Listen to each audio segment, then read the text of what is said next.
రక్షకుడును ప్రభు అయిన యేసుక్రీస్తు నామములో మీ అందరికీ శుభాభివందనాలు తెలియజేస్తున్నాం. అందరూ బాగున్నారండి.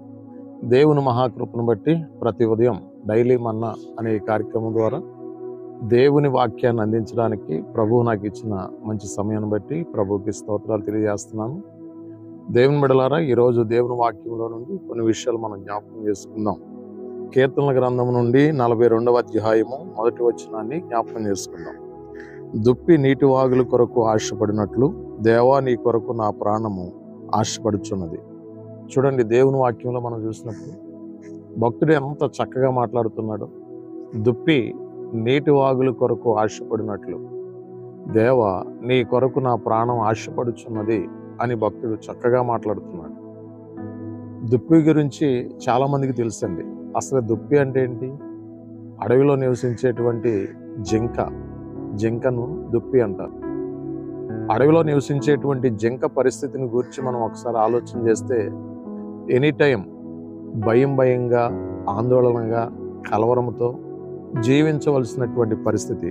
కారణం ఏంటంటే ఏ సమయంలో ఏ క్రూర మృగం వచ్చి ఆ జింకను అంటే దుప్పిని భయంకరంగా హింసిస్తుందో అన్న సంగతి మనందరికీ తెలుసున్నటువంటి విషయం. దేవుని బిడ్డలారా, ఆ జింక గురించి, ఆ దుప్పి గురించి భక్తుడు మాట్లాడుతున్నాడు.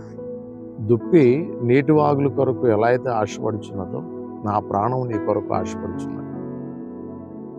ఈరోజు ప్రతి ఒక్క జీవితంలో కూడా ఒక ప్రమాదకరమైన పరిస్థితి నుండి తప్పించబడాలని, ఒక భయంకరమైనటువంటి దుస్థితి నుండి తప్పించబడాలని, అంధకారం నుండి తప్పించబడాలని, సాతాను యొక్క క్రియల నుండి, దురాత్మ యొక్క క్రియల నుండి, చీకటి శక్తుల నుండి తప్పించబడాలని చాలా ఆశపడుతూ ఉంటారు.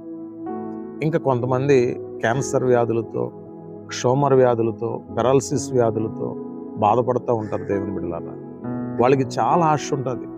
ఈ క్యాన్సర్ వ్యాధి నుండి బయటపడాలి, లేక ఈ క్షోమర్ వ్యాధి నుండి బయటపడాలి, ఈ పెరాలసిస్ వ్యాధి నుండి బయటపడాలి, ఈ రోగం నుండి బయటపడాలి, ఏ రీతిగా అయినా స్వస్థత పొంది ఆరోగ్యం పొందుకోవాలని చాలాసార్లు చాలామంది ఆశపడుతూ ఉంటారు.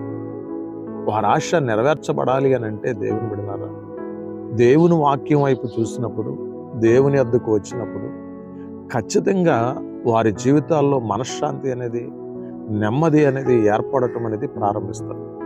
దేవుని బిడ్డలారా గమనించండి, భక్తుడు అదే అంటున్నాడు.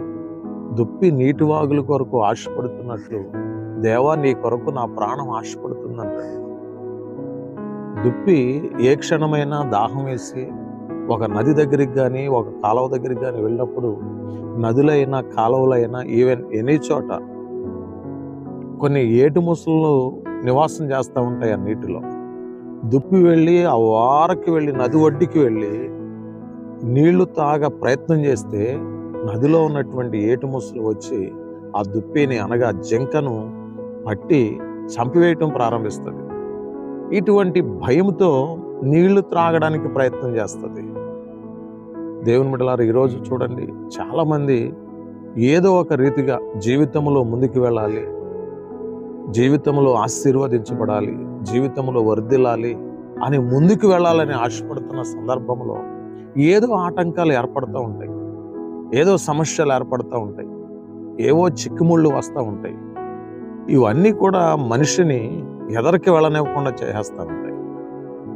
ఈరోజు భక్తి జీవితంలో కానివ్వండి, జీవనోపాధి విషయంలో కానివ్వండి, ఆరోగ్య విషయంలో కానివ్వండి, కుటుంబ పోషణ విషయంలో కానివ్వండి, వ్యక్తిగత అవసరతల విషయంలో కానివ్వండి, ఏ విషయంలోనైనా మనం ముందుకు వెళ్ళాలంటే దేవుని సహాయం కావాలి. ఈరోజు ఏ విషయంలో నువ్వు ఆశపడుతున్నావు? దుప్పి వల్లే ఆశపడుతూ ఉండొచ్చు. దేవుని బిడ్డలారా గమనించండి, నీ ఆశ తీరాలి అని అంటే ప్రభు దగ్గరికి రావాలి, ప్రభు వాక్యంను చదవాలి, ప్రార్థనాపూర్వకంగా జీవించాలి. ఖచ్చితంగా నిన్ను, నీ కుటుంబాన్ని ప్రభువారు ఆశీర్వదించి ముందుకు నడిపిస్తారు. దేవుడు తన పరిశుద్ధ మాటలను దీవించునుగాక. మీ అందరి కోసం నేను ప్రార్థన చేయాలని ఆశపడుతున్నాను. కనులు మూసుకోండి, ప్రార్థన చేసుకుందాం. మహాపరిశుద్ధుడైన తండ్రి, మీకు వందనాలు, స్తోత్రాలు నాయన. ఈరోజు నీ వాక్యం ద్వారా మా అందరితో మాట్లాడినందుకు వందనాలు. ఈ డైలీ మన్నా అనే కార్యక్రమాన్ని ఎంతమంది అయితే వీక్షిస్తున్నారో వారి కుటుంబాలను, వారి బిడ్డలను మీరు ఆశీర్వదించండి, దీవించండి. వారి వ్యాపారం చేస్తూ ఉంటే, ఉద్యోగం చేస్తూ ఉంటే ఒకవేళ జీవనోపాధి సంబంధమైన ఏ పనులైనా చేస్తా ఉంటే వాటన్నిటిలో బిడ్డలను ఆశీర్వదించి దీవించమని ప్రార్థిస్తున్నాం. ఎవరైనా కష్టంలో, నష్టంలో, ఇబ్బందిలో, ఉపద్రవంలో ఉంటే వారి కష్టాల నుండి విడుదల చేసి అద్భుతంగా ప్రతి ఒక్కరిని స్వస్థపరచమని ఈ సన్నిధిలో ప్రార్థిస్తున్నాం. ఈ ఉదయకాల సమయంలో ప్రతి ఒక్కరిని ముట్టి స్వస్థపరిచి నీ నామానికే మహిమ తెచ్చుకోమని ఈ చిన్న ప్రార్థన ఆలకించమని యేసు నామములో ప్రార్థిస్తున్నాం తండ్రి. ఆమేన్. God bless you all. Praise the lord.